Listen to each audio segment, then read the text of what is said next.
see over here is obviously an uptrend. You know, gold, we've had the US elections, you know, we had FOMC recently, and gold generally has been ripping through the market and has been making all-time highs. Now, one thing I want to say with gold is, of course, now if we just follow the very, very basic structure, we see structure performing something like this. So we see highs and lows and highs and lows.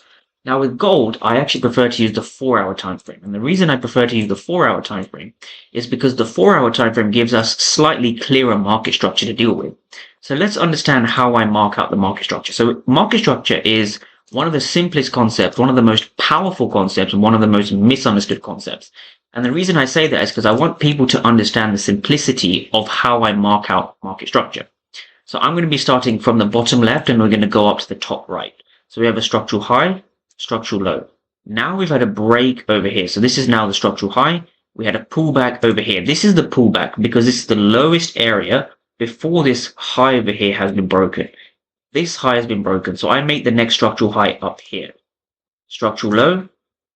And now we have a structural high like this. Now see how I've done this. I'm not marking out every single high and every single low and every single high and every single low. That's unclear. And it's also not the correct way you want to be understanding structure.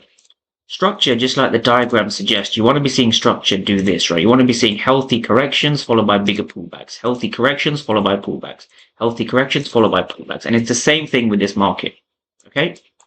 So now let's zoom into more recent kind of price action, right? What are we looking at with this particular market? Let's look into most recent price action.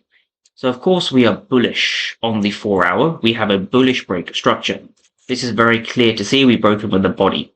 So this is kind of step one, right? Step one, market structure. I'll just write structure for short.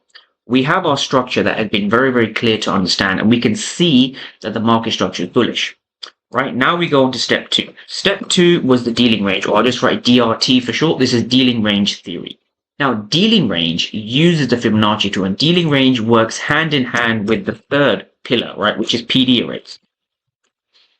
How do we use PD arrays? So PD arrays are essentially what you want to do when it comes to dealing range. You want to use it with structure. So all these concepts feed onto the next. We have a structural low down here. This is the most recent structural low. So for those who trade gold, this is around 2602, right? 2602 is the low. And of course, we have the all-time high over here, which is a 4-hour high. That is at 2790, right? 2790. So this is the most recent structural low and the most recent structural high. Now, once we have that, we simply project the Fibonacci tool from the swing low, the most recent swing low, the structural dealing range low, all the way up to the structural dealing range high.